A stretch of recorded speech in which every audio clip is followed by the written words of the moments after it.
Hello, Candace Carter Thoughts to go. I'm back in my husband's studio.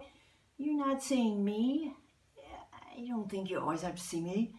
You were looking at some of the things in his studio that he was a collector. Let's put it that way. I want to talk today about two pieces that kind of symbolize how we met. I think what I was showing you is one of the first pieces I ever saw of his work.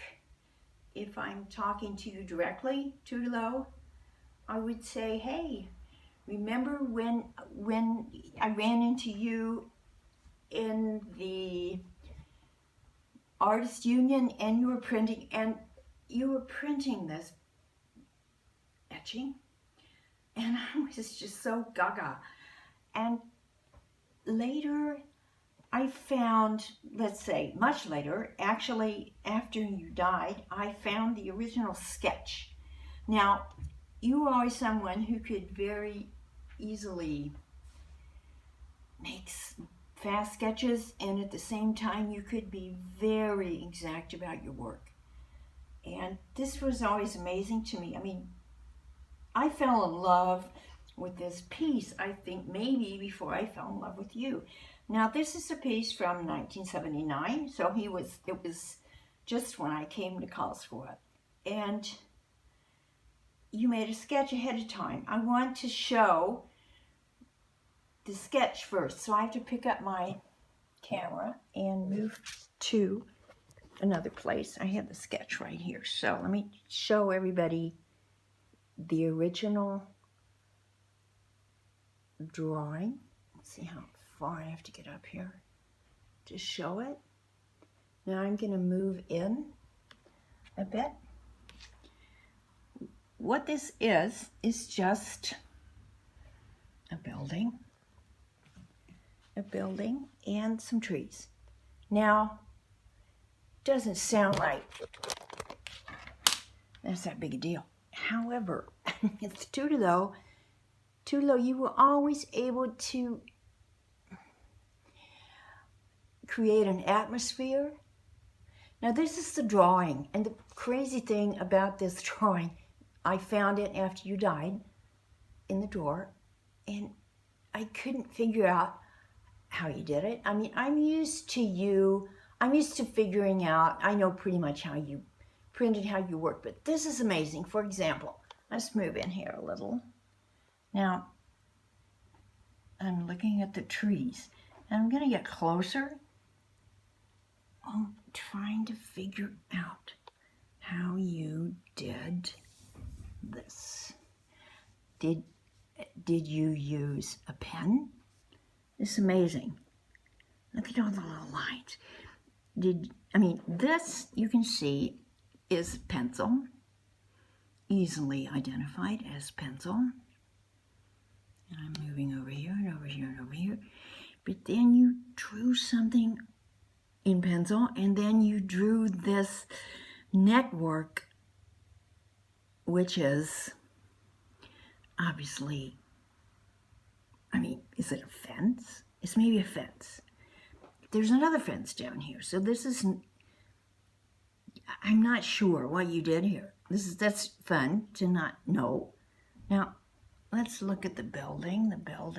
I don't know, I'm not supposed to turn this so much. Just have to go up this way to see the building. Okay. Now, I'm moving over from here to the etching. Now, if you see the etching, watch this. You didn't do this. Not really.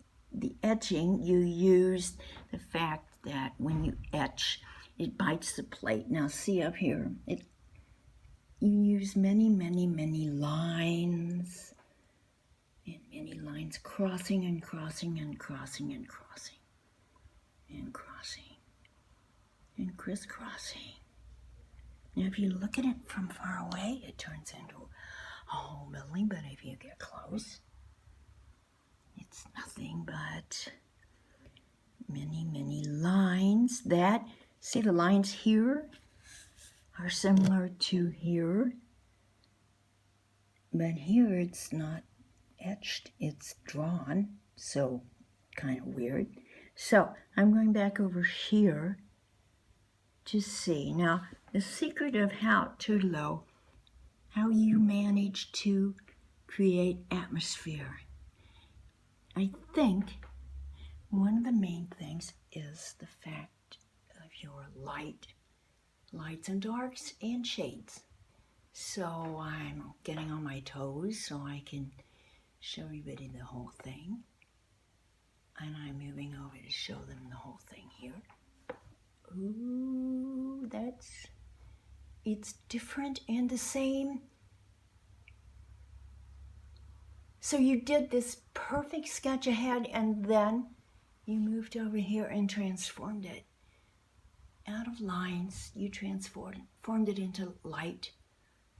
Light here, special light, and light here. Look at the difference between the fence, the light, and my favorite to this little dot of light. If you look at the whole thing, it's almost like looking at stars. It's almost like looking at the sky. This little dot was not here. Nowhere. Not in this one. But later you put it in and it's important. So this is kind of fun. And I'm going to move this back to where we started, more or less. And say thank you, Trudeau, for sharing with us. And I will be back to visit you again. Okay, bye-bye for now, sweetie.